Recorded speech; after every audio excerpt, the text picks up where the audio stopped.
Hello, everyone. Welcome to our live event. I am going to start, as usual, by giving some time for everyone to join.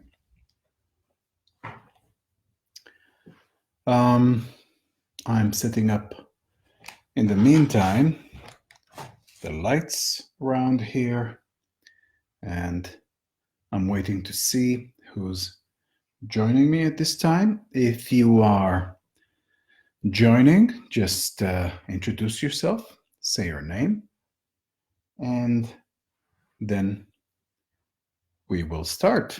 So, as usual, a few minutes. We're going to just wait a little bit as we are waiting for everyone to join us today for this live event.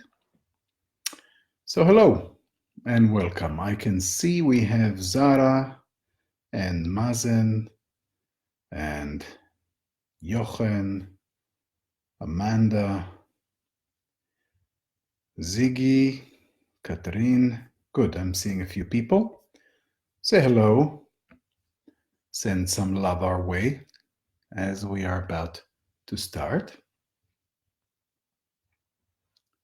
So let's see, who's else joining us? Please introduce yourself. Tell us where you're from. I see we've got people from Germany, from Las Vegas, and from the Black Forest. We've got someone there. That's Jochen. Who else is here? Just introduce yourself and tell us where you're from. Who else? Borut Novak from Slovenia. Welcome. Victoria from Moldova. Jura from Lithuania. Lovely. I see more and more people joining. From Arizona, Tiffany. From New York, Laura. I see Tonka as well joining us. Who else? Introduce yourself. Tomasz from Hungary, welcome. Grazina from Ireland. We've got John from Ukesha. I don't know where that is, but okay. Who else is here? Let's see. Stella from Italy, welcome.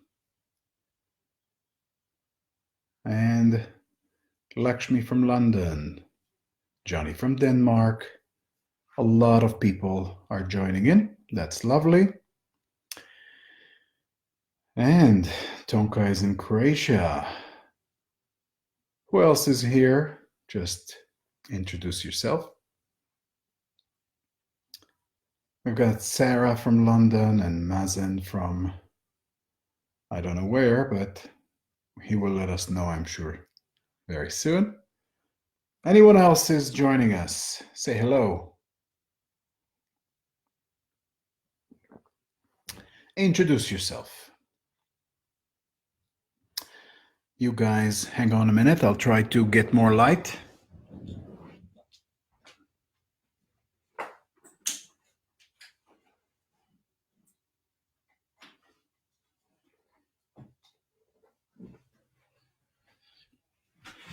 Who else is there? Let's see who else is joining us while I was away. I've got other people, Svetlana, Fake from London, Murray from Finland,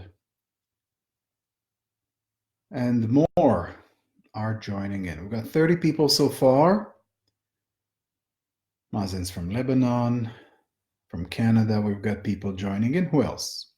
As you're joining us at this time, please introduce yourself, say your name and also where you're from, and we will soon begin. A few more minutes, maybe a minute more. I'm just waiting to see who else is joining us. Charlotta from Sweden and Gail from the UK. Excellent. We've got Natasha. Hello. Who else is here? All right. Dorota from Poland. Hello, hello.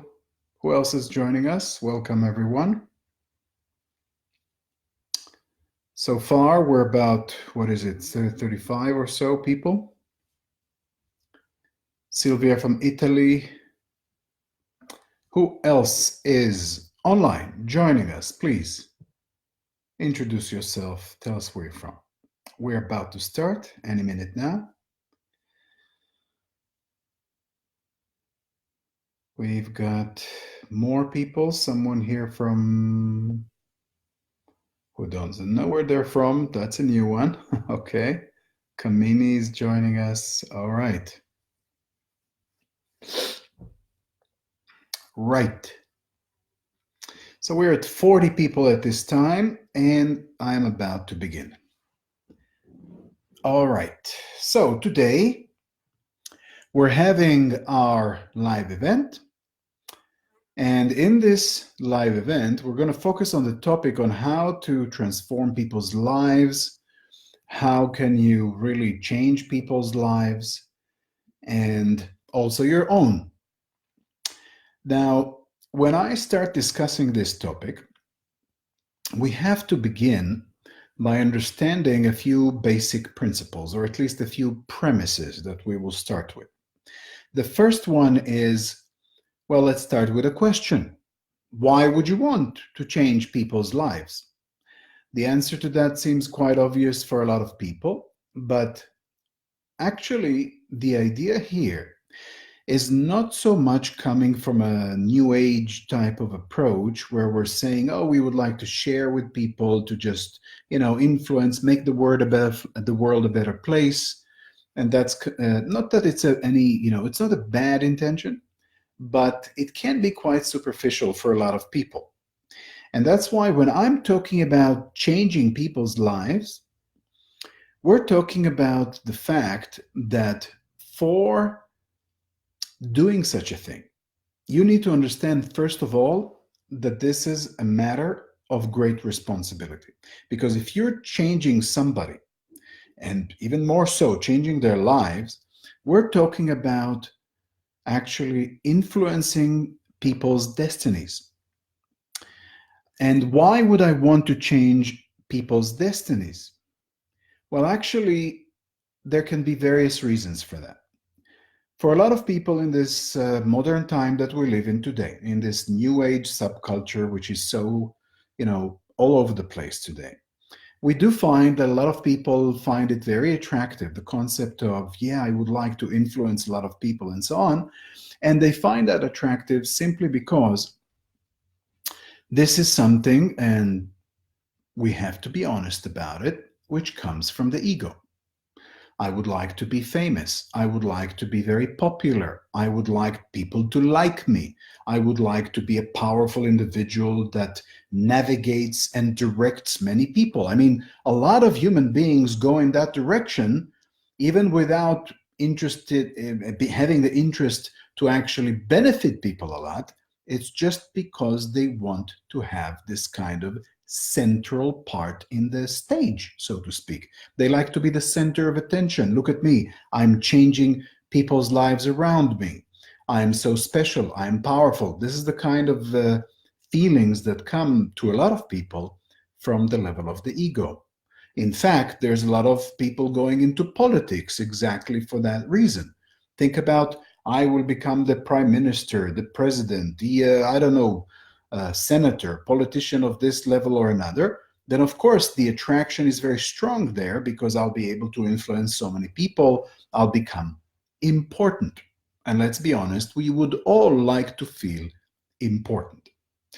But to begin this topic today, I have to start from this clarity that this concept of changing people's lives, transforming people's lives that we're talking about here has nothing to do with what I've said just until now. We're not having this interest because of ego. We're not having this interest because we want to be powerful individuals, important people, or because we want to make ourselves special. And having said that, we have to understand that this means that the number one quality that an individual needs to have when you want to influence others is actually humbleness and humility. Because if you don't have humbleness, then automatically the ego will start having more and more of an influence on your actions, decisions, and your future. And then, of course, that will impact how you will try to transform other people. And then all the issues which we just discussed will be present. So what exactly are we talking about when we speak about to transform other people? Obviously, as many of you have joined many of our courses and our live events online, you know that what I'm talking about here is actually a spiritual influence. And when I talk about the fact that we as human beings have the capacity to become, number one, spiritual ourselves, and furthermore, for some people, it might become a very beautiful path, not from the ego, to actually share that spirituality with others, then this is the kind of thing we're discussing here today. Could we actually share spirituality and influence and make people enthusiastic and completely overwhelm them in a positive way with spiritual vibrations, with spiritual knowledge, with spiritual energy? Actually, we can. Of course, this is possible. We know it because there have been many people in the past, from great yogis to spiritual masters of any, religion or other branches, who actually have done that.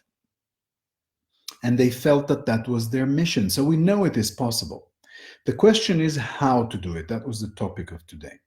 And in order to know how to do it, we need to understand a very important concept.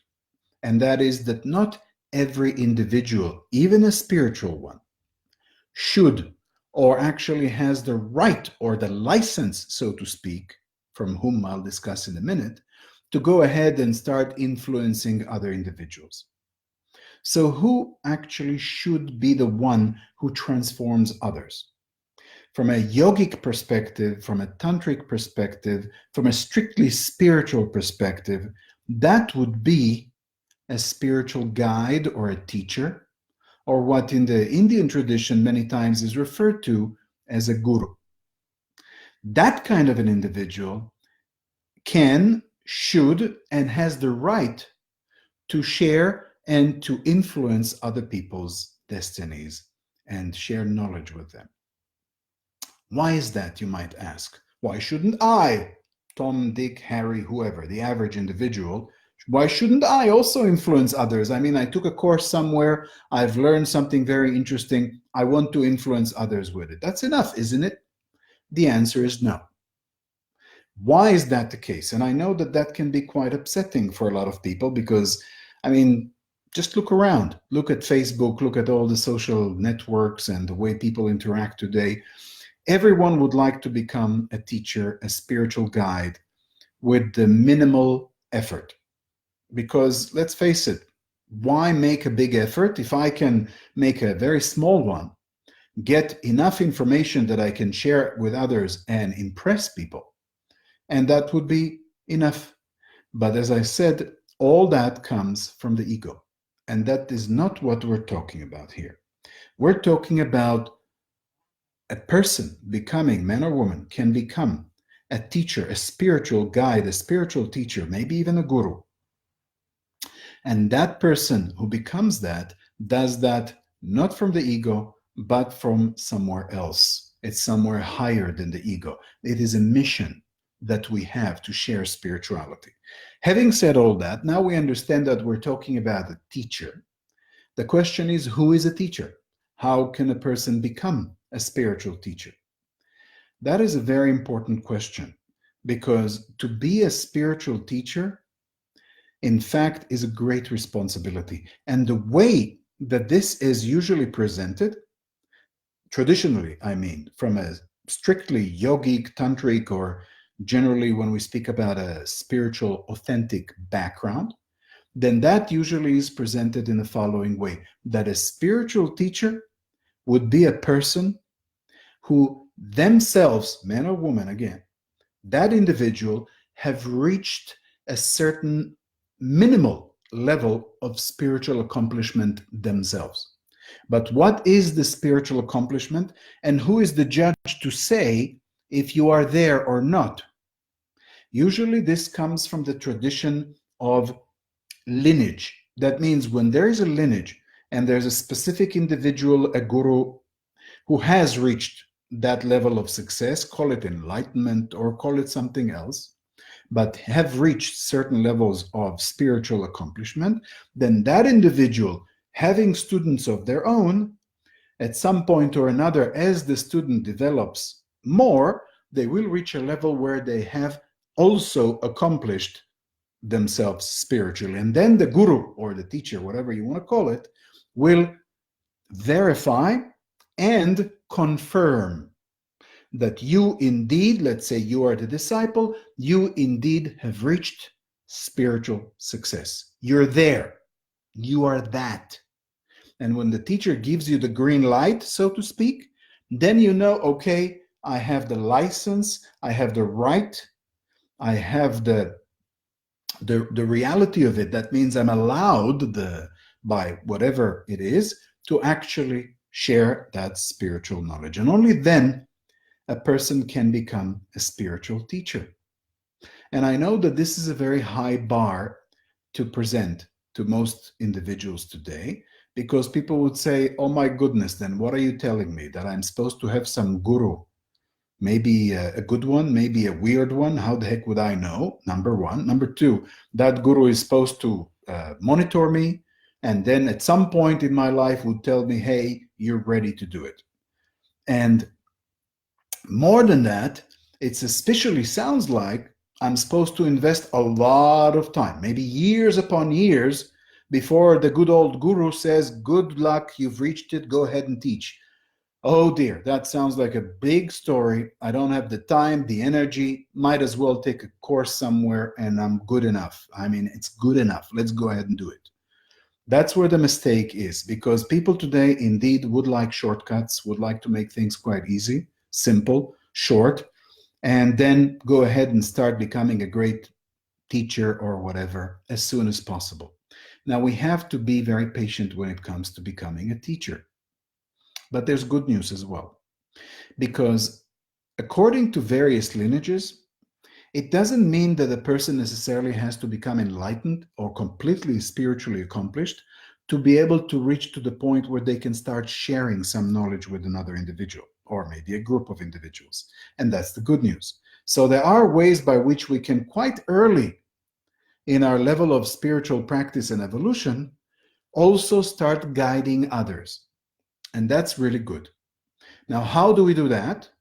Well, first of all, you still need the first point, and that is have a teacher or a guru or a proper accomplished spiritual guide to be there. This cannot be avoided. This is something that you can't just ignore. So if you do have a proper spiritual teacher, and how do you know if it's a proper spiritual teacher? The eternal question that everyone keeps asking, right? Well, here it is a bit of a challenge, but there are still some indications that you can look for. Why is it a challenge? Because, it's very difficult to find out. I mean, if you yourself are not yet spiritually enlightened or self-realized or whatever you want to call it, how would you be able to recognize another person, let's say a guru, and see if they are the real thing, a person who has reached such spiritual success? How would you know? That is the problem, and that's what people keep asking. Well, there's a few guidelines or perhaps tips, let's call it, that you can use in order to start getting at least some general idea if you're in the right direction and this person you're following is there or not. Like, number one, just observe the basics. Remember the first thing I said in the beginning. Is that person humble? If you see that that teacher you're following is behaving in a very arrogant way, and we need to be careful, what is arrogant, what isn't, because some gurus can be tough, some gurus can be very sharp. It's not the same thing as arrogance. Like, for example, in the case of the famous Yogananda Paramahamsa, the great yogi from India, very famous, this yogi, when he was alive, of course, in his youth, when he was a young disciple of his own guru, Sri Yukteswar Giri, that was his name, Yukteswar. Yukteswar sometimes would have been very tough with Yogananda. He would refuse Yogananda with his request for enlightenment early on in his career or whatever. He would push him sometimes. And he sometimes didn't show a lot of sweetness. And, he wasn't a lovey-dovey, huggy guru that was hugging Yogananda all day and telling him, you're such a nice disciple, everything is wonderful. He was not that. Yukteswar was very tough sometimes. He was so tough at some point that Yogananda himself decided to leave the ashram and run to the Himalayas and find some great yogis to teach him. And eventually he came back and it didn't really work out for him, luckily. And he kept on with the practice with Yukteswar until he reached success. So we don't need to confuse the temperament of the guru, the style of the guru, the fact that he's not exactly a sweet person in his character, that it means that also the guru is not humble. The guru can still be very humble. The teacher can still have humbleness. The problem is that we need to know how to identify humbleness. Why is it so challenging for most of us? Because actually most of us are not humble ourselves. And therefore it's very difficult for us to identify humbleness. What is humbleness? This is a bigger topic. We can't go into it right now, but I would recommend read the lives of great saints. Read the book of Yogananda, read about Shivananda, read about various yogis, from Aurobindo to Ramakrishna Paramahamsa to many other great lives of great yogis and saints. You can even go, if you don't want to go in too much in the yogic style of India, read about Tibetan gurus, or read about, for example, teachers that came from a more religious background, such as the fathers of the desert in the Christian tradition. Wherever you go, if you read about lives of real spiritual saints or yogis or whatever, you'll find that there's a common denominator for all of them, and that is that their life was very much characterized by a lot of humbleness and humility. And if you read about their lives, like if you read about the early Christian saints in the 4th, 5th century AD, you'll find that these people had incredible amount of humbleness. It was amazing. It is humbling to read about their lives. And then you'll understand what humbleness is all about. That's why Mahatma Gandhi himself said, the solid foundation of all virtues is humility and humbleness. So that is definitely a spiritual trait to look for at the guru. Another thing which is very important is to find that the guru has a reasonably good, and perhaps more than reasonable, even better, good knowledge of the spiritual tradition, the text, the teachings, and so on, whatever is there. Those are two very important things.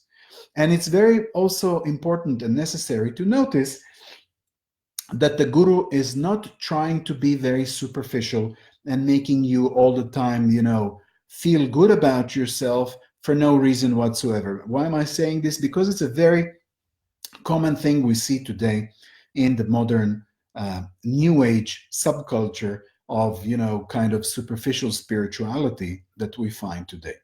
If you go to all kinds of courses today and you see people trying to make you feel good very quickly, it's almost this soap opera type of thing. It's almost like a talk show when the teacher always tries to tell you, oh, you're doing fine, you're this, you're that, and not really trying to address the real issues. So if you notice that the guru tends to be very superficial and repeatedly so, then that's also another indication that perhaps that's not the right person. So you have a few ideas what you can follow here. And let's assume you have the right guide, the right teacher, the right guru. And now you're saying, when will I be able to transform people's lives? Because after all, this is the point of our talk, right? Okay, let's get into it. You need to become a spiritual teacher. Becoming a spiritual teacher is an incredible thing. I cannot emphasize enough for you how incredible it can be. And that's how you transform your life and other people's lives, of course, because you yourself become a spiritual teacher. This is a holy mission. This is something that can change everything about your life. And the reason for that might shock you, because most people don't really think about it too much, or perhaps it's not very clear. But let me tell you why becoming a spiritual teacher is so important. This has been said very clearly in the Bhagavad Gita, the famous text from India, which is a very important text that I recommend everyone to read it at least once, if you can more, where Krishna is describing to Arjuna the various levels of yoga and the different style of yogis and so on. And then Krishna at some point says something very amazing. Listen to this. Krishna says, out of all the different spiritual practitioners, yogis, whatever, the one that passes on the knowledge of spirituality to others is the most dear to me. The words of Krishna. And that means that this is the highest calling.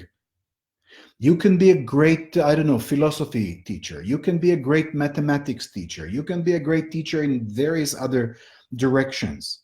But this is paling in comparison. This is nothing compared to becoming a spiritual teacher. And that's because you're actually guiding people's spiritual direction.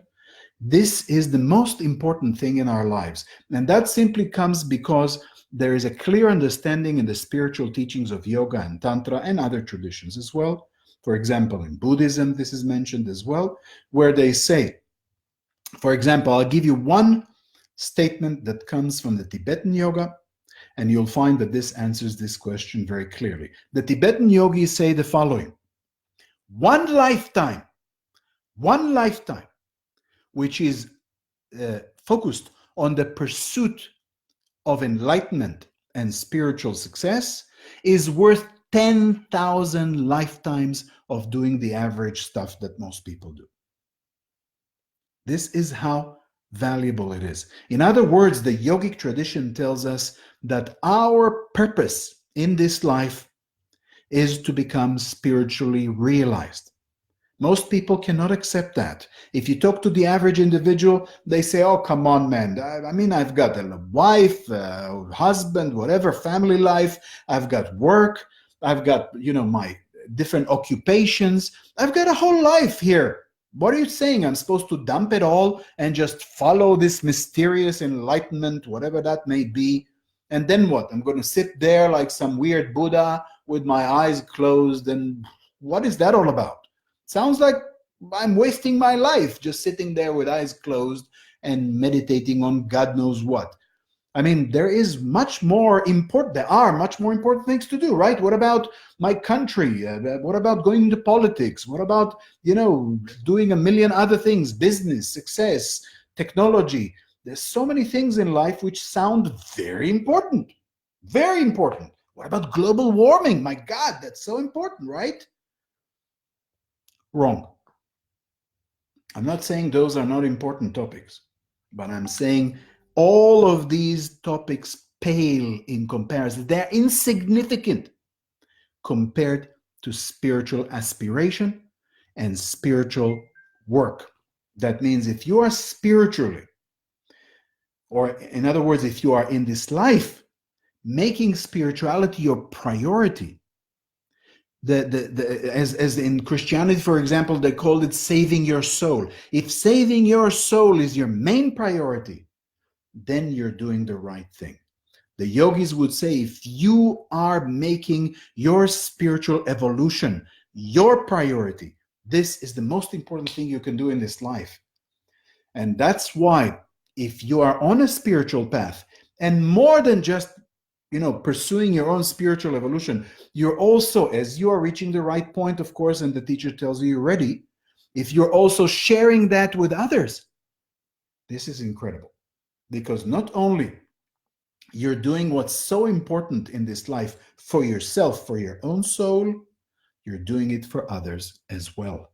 And that is incredible karma. This is like the most important job on this planet. I'm not joking. I'm not trying to tell you that, I've got this high opinion about spirituality because I'm spiritual. So what the heck? Of course, I'll say that's the best. I mean, if you talk to a chef A chef will tell you being a chef is the most important job on the planet. If you talk to a policeman, they'll tell you being a policeman is the most important job. Everybody thinks that their stuff is the most important, so we're not surprised you, Soma, is also thinking about life. No, that's not what I'm saying. I used to be an attorney, a lawyer. So I could have told you being a lawyer is the most important, but I won't dare saying that because that's even, for me, it's too much, right? So why is it that becoming a spiritual guide, transforming people's life through spirituality, is the most important thing you can do?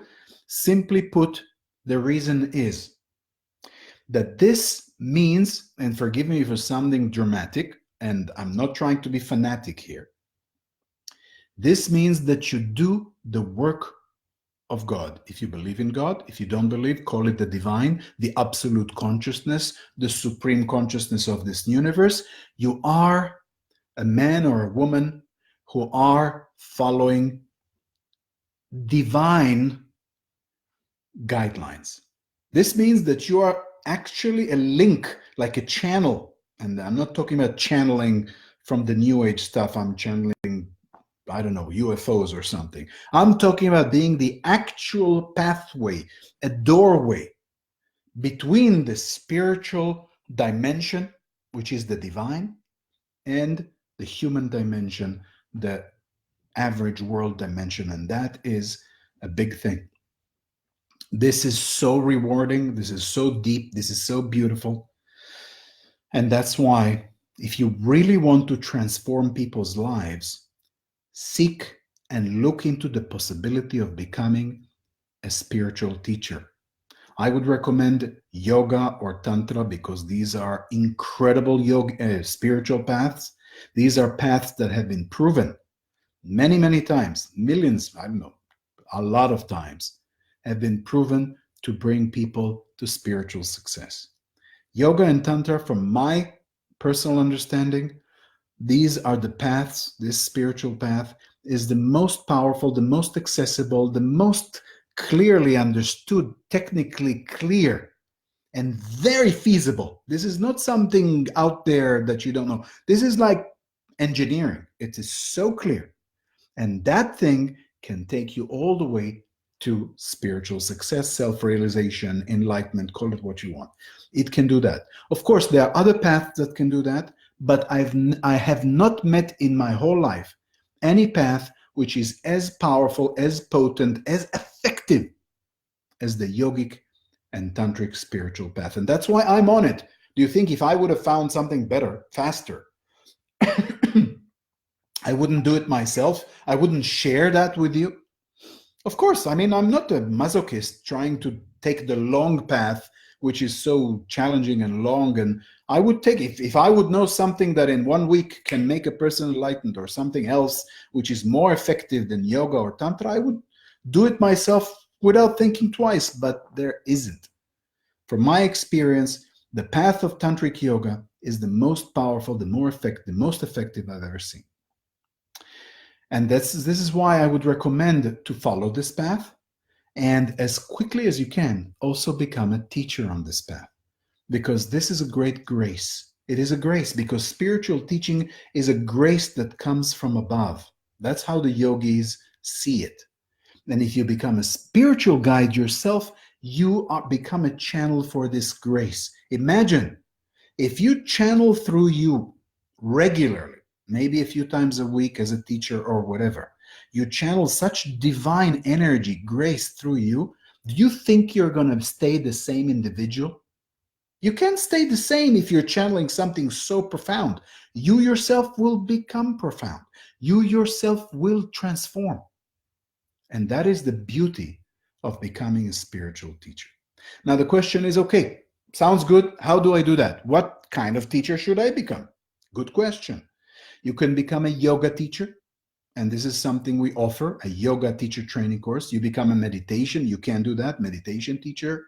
And we offer those as well. But those can be very challenging for some people because it requires more effort. It can require more dedication. I personally think it's awesome. It's wonderful. It's the path I would take for sure. But there's other paths which are even more accessible, and wonderfully so, they're easier to do.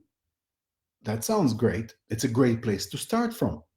And the one that I'm talking about is the path of Tantra, specifically teaching Tantric massage. Why is that so wonderful? Because Tantric massage is actually a shortcut. That's why I developed my version of Tantra massage, and that's why I share it in our courses. The Tantra Massage Therapist course, for example. We have our weekend Tantra Massage introduction courses, but most importantly, we have our Tantra Massage Teacher Training courses. Why is that such a wonderful way to teach?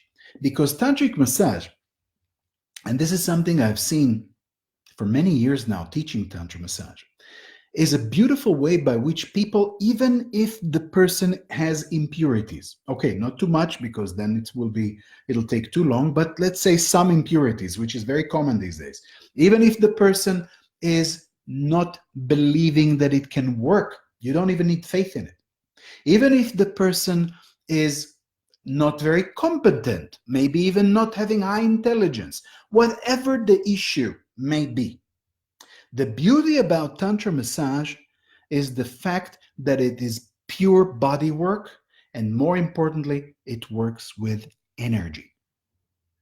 Why is that so important? Because when we work with the prana, this is what we call it in yoga, the life force, the chi, as we call it in Chinese, like Tai Chi, or ki, like Aikido in Japan. When we work with the prana, with the life force, with the life force of the universe, and in this case, we work both with cosmic energy and with the energy, the bioenergy of the human being, the actual prana within us.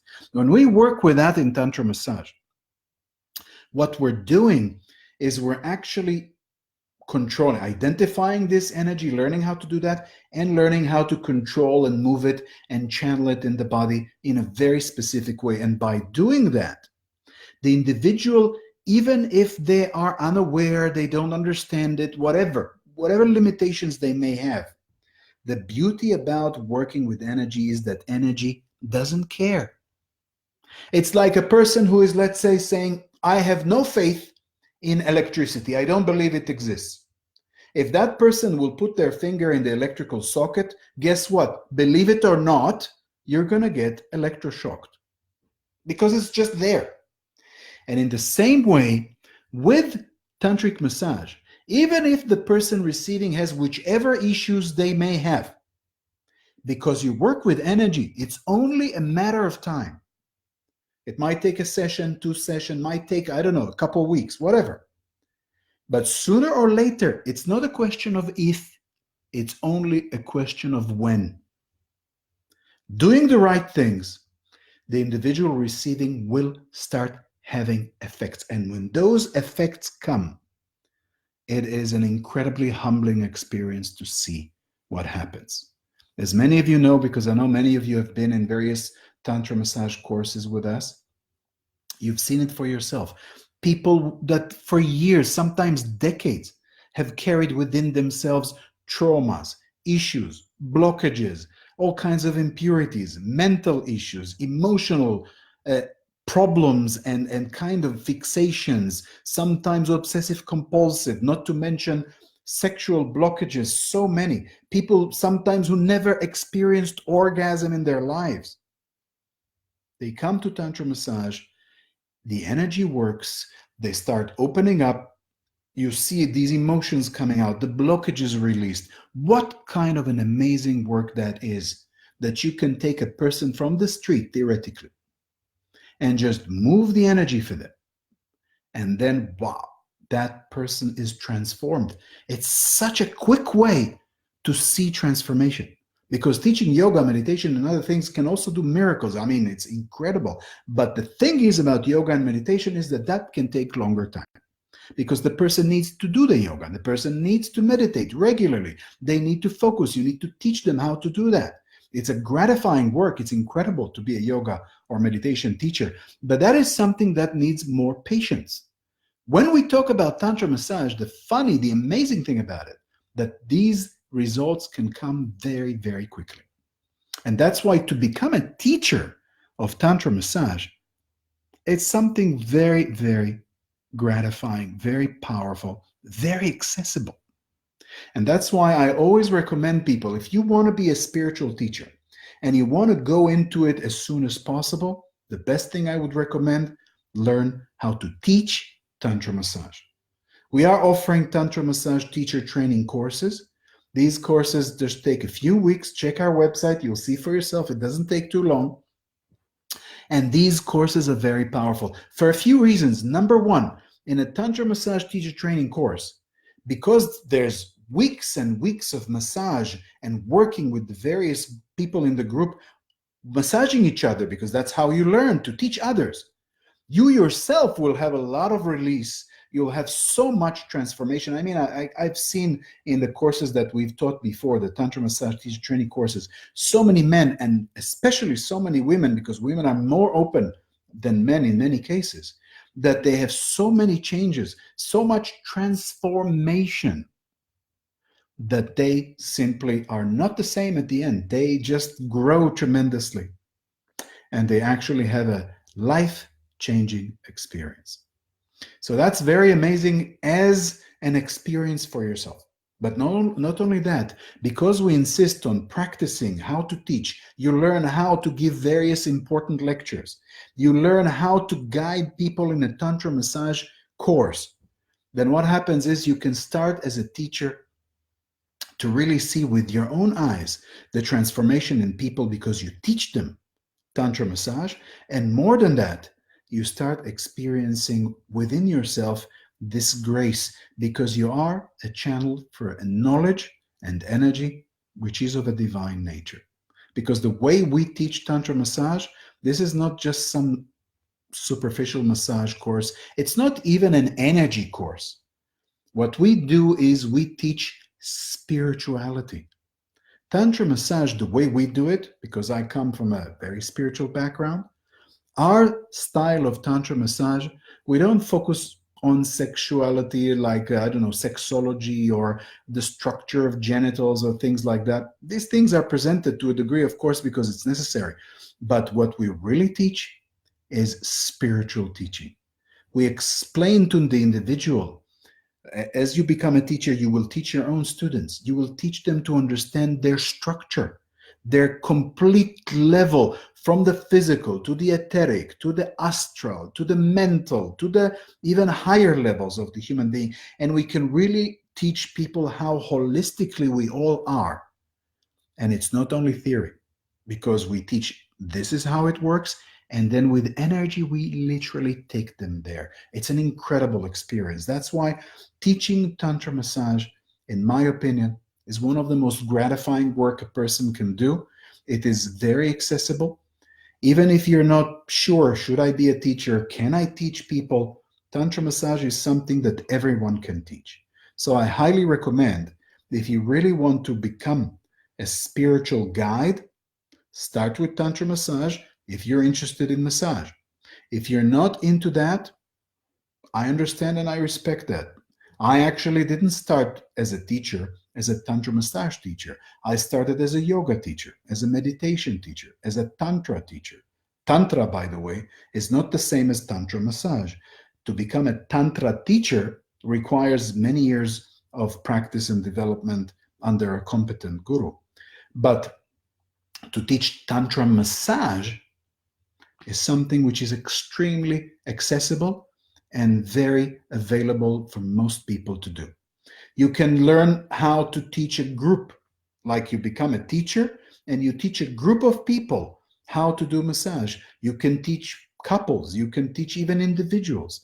It can be a wonderful source of joy for you, where you look around and you see how you transform so many people's lives. If somebody comes to you and says, you know, I actually had a major emotional issue and I've done the course with you as my teacher, and in 5 days or whatever the course you've done, at the end, I have transformed. I resolved the problem that decades I was plagued by, and now I don't have it anymore. I don't know how to thank you. That is an amazing feeling. Imagine that you could have such a big impact on people's lives. And this is just one example. What about a person that was having health issues? Because Tantra massage is incredibly healing.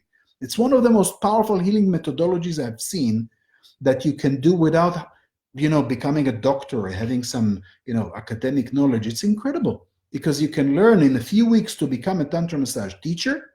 You teach people Tantra massage and you see with your own eyes incredible healing effects. The list goes on. People with sexual dysfunctions, people with various issues, traumas, whatnot, have great healing, great transformation, great change. And the amazing thing is that I've seen many people who come to Tantra massage because they were attracted to the massage aspect of it, to the energy, to the magic of moving energy. And before they know it, they become extremely interested in spirituality as a whole. Now they say, I do Tantra massage, I became a Tantra massage teacher, and then very quickly I feel like I want to meditate. I want to become a meditator. I want to become a yogi. I want to become a spiritual person who dedicates their life for spirituality. So it's an incredible gateway to start from Tantra massage, become a Tantra massage teacher, and then move on to other levels. This is my opinion. Of course, you can be a spiritual guide in other traditions, in other forms, not just yoga, meditation, or Tantra massage. You can be a Buddhist teacher. You can be whatever you feel works for you. As long as you keep humbleness, humility as your main, it's the founding stone for you from where you start from. As long as you make sure that you do the best that you can to surpass the ego, and most important, you have the correct spiritual guide, teacher, guru, if you want to call it, who is there to guide you, to monitor you, and to tell you when you are ready to teach, then you can, and you have all the tools that you need to become one day a proper spiritual teacher. Not just a spiritual being yourself, but a spiritual light for others. You can show people the light. That is why the word guru comes from the two words, gu and ru. Gu means darkness, ru means light. In other words, taking people from darkness to light. And this is really a life worth living. I myself had been an attorney in my youth, and I could easily have continued. I mean, I could have been a rich person. I'm telling you, I know people who are studying with me law, and today they are very successful. They've got everything they want in their lives. They've got money, success, fame, whatever. I happily left it all behind in the early stage of it because I discovered that what really matters is what's inside you. It's your soul. You want to be a guide for others, become a spiritual teacher. If you want to be a Tantra massage teacher, it's a wonderful way to start from. I highly recommend it.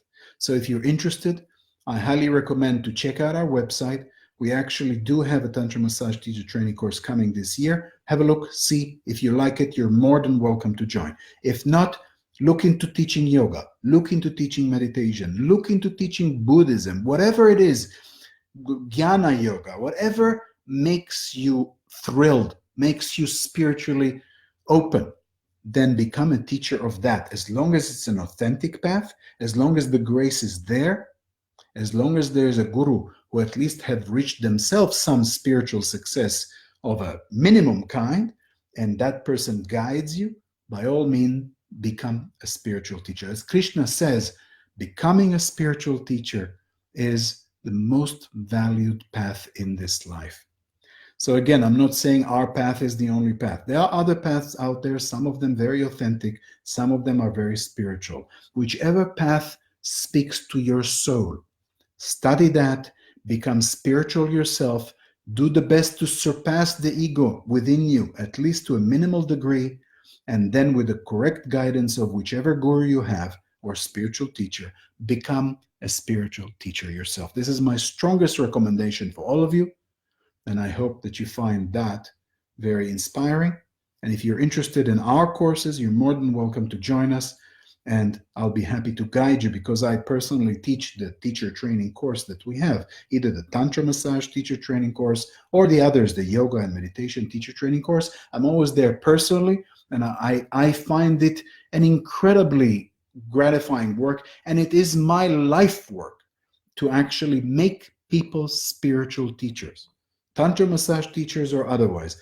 I feel that this is the most important work anyone can have, and that's why I'm very happy to be able to do that and to see more and more people blossom into teachers.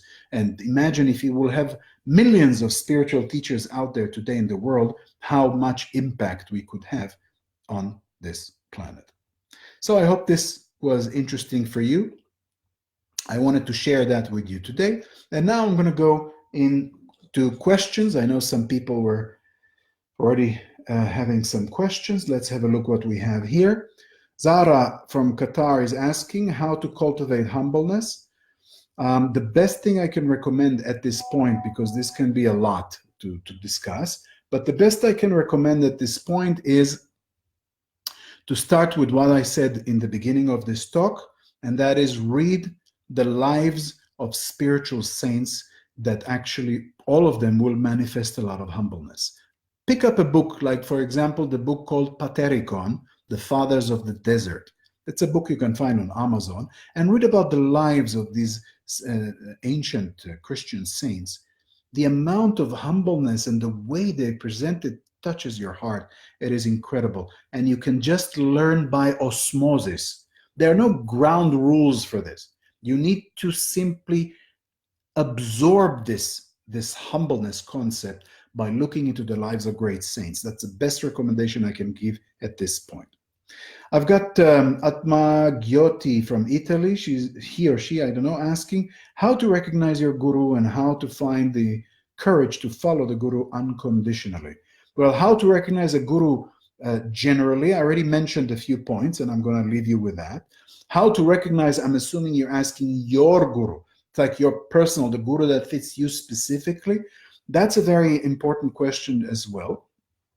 I would say that here, you need to first find at least a few gurus, if you can, and see which of them has the temperament, has the energy, has the style of teaching that really speaks to you. Because if you try to learn from a guru, even a spiritual one, who is simply upsetting you or agitating you, or is just really is not your kind of person, that could make things difficult. I'm not saying it's impossible, and it might be that that guru is there for a reason, to actually test you and to show you the problems in your ego.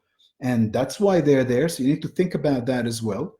But the best would be find a guru that really speaks to you. That means that the guru that has the energy, the chemistry, so to speak, that fits with your style. That would be my recommendation. How to find the courage? This is very difficult to say. Some people find the courage to go full power after a guru and to follow this guru by simply, if they themselves have reached the point of no return in their life, which means, let's say a person has had some major crises in their lives, personal, career, whatever, maybe health.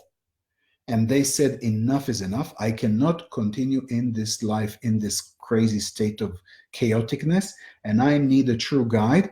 And when you get to this crisis point, some people call it the dark night of the soul.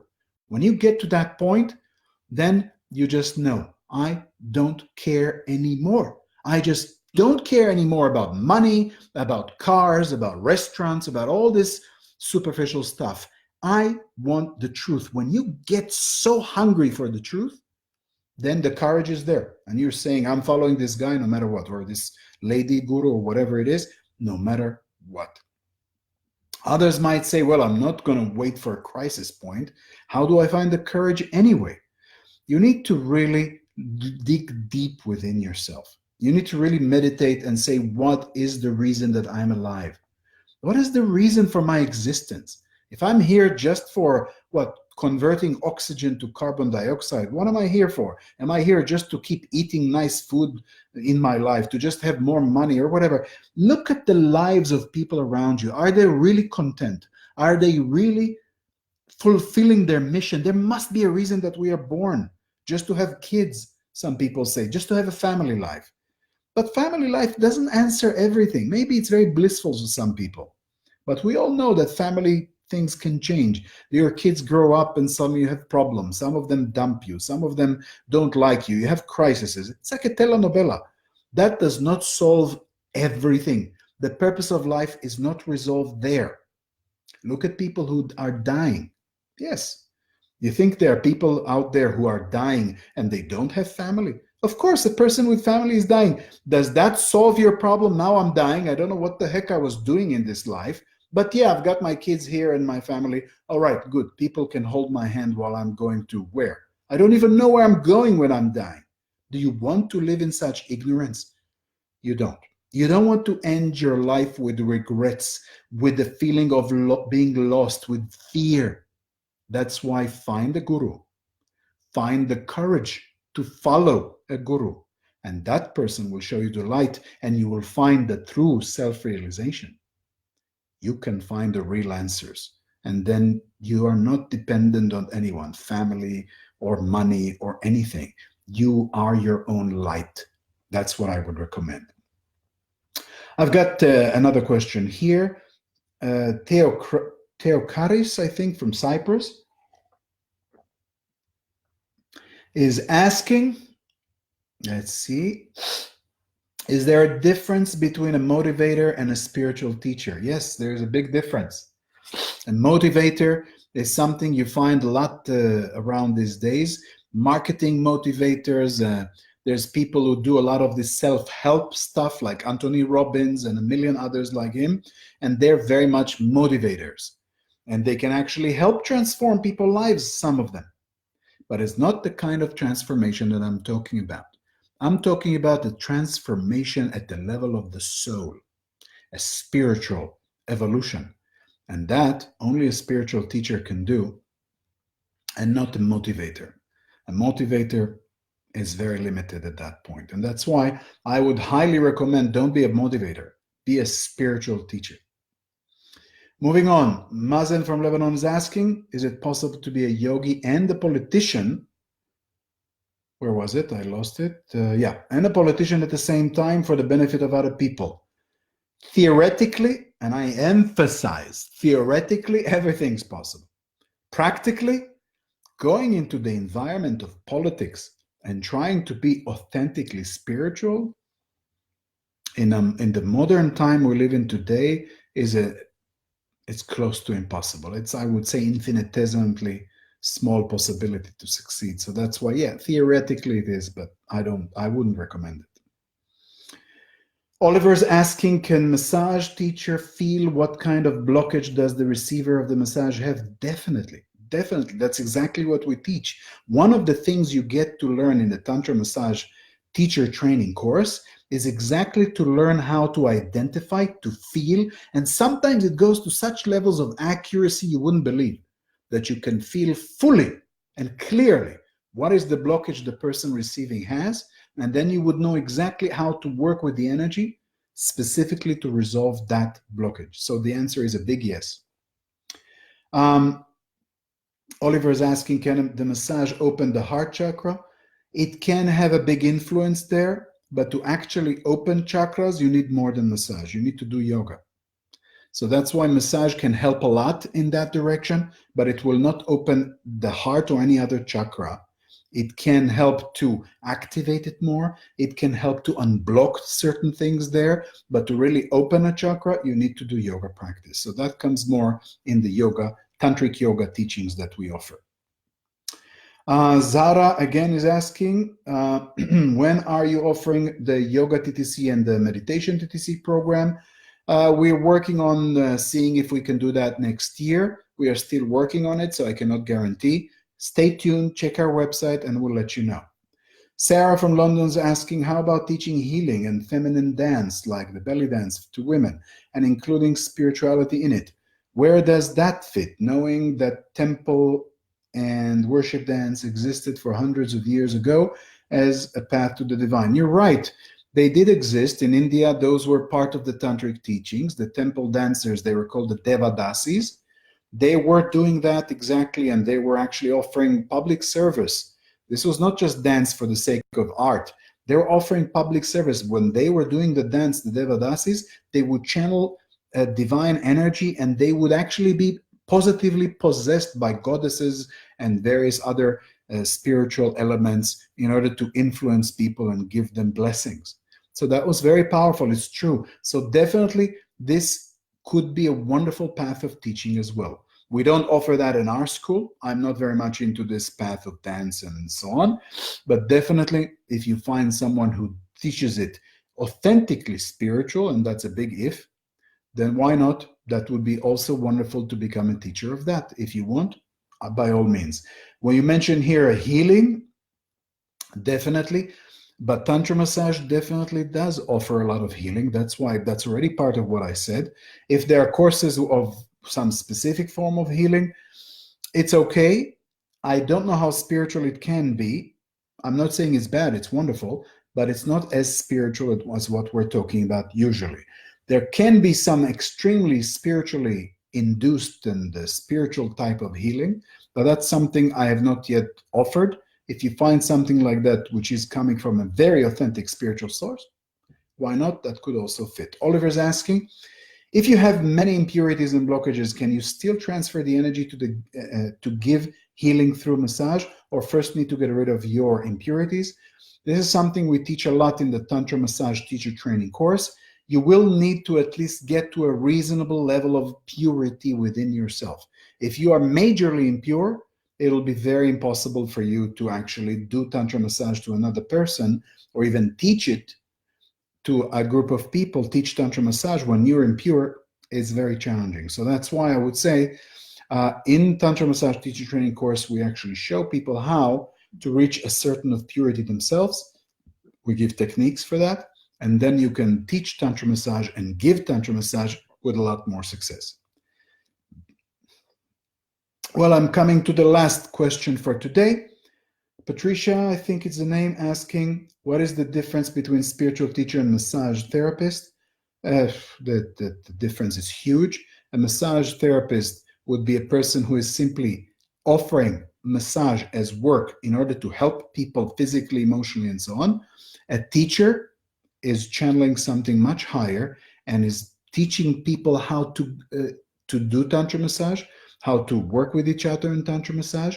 And that person has to channel not just massage knowledge, but spiritual knowledge as well. And that is a very big difference. I think I clarified that a lot during this session, so I'm not going to insist on it too much right now. I want to thank you all for joining. This was a pleasure, as always, to share this with you. And I want to stop here. And if you still have any more questions, refer it to our team and they'll help you with more information. Have a great day wherever you are. Many blessings to all of you. Much love. And I hope to see you again soon. All the best and thank you. Goodbye.